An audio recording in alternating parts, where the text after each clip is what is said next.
রেডকে target করে তারা নিজে আর এইচকে এর উপরে বুড়িরাম ঝাঁপায় পড়তে যাচ্ছে, বিকজ বুড়িরাম জানে না ওখানে আর এইচকে আছে। আর এইচকে তাদেরকে কি স্পট করতে পারবে আই ডোন্ট নো। যেই ঘরে আর এইচকে রা ওয়েট করতেছে, এখানে বুড়িরাম স্পোর্টস অলরেডি রাশ করে দিয়েছে। R HK versus Buriram, Flicker knockdown, Nejad আছে, তার সাথে কুট্টুস আছে, ব্লেড আছে। জোনের ভিতরে মুভ করতে করতে বুড়িরাম ভার্সেস আর HK. Flicker again knockdown, Nejad কি পারবে? কুট্টুস ওয়াসানাকে নক করেছে, ফ্লিকার নক করে দিয়েছে এগেইন ওয়াসানা, ফ্লিকারকে নক করেছে। বুড়িরামের দুইটা প্লেয়ার নকডাউন, কুট্টুস বেঁচে আছে।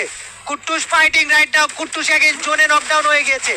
আর এইচকে থেকে last player and R HK Blade বেঁচে আছে।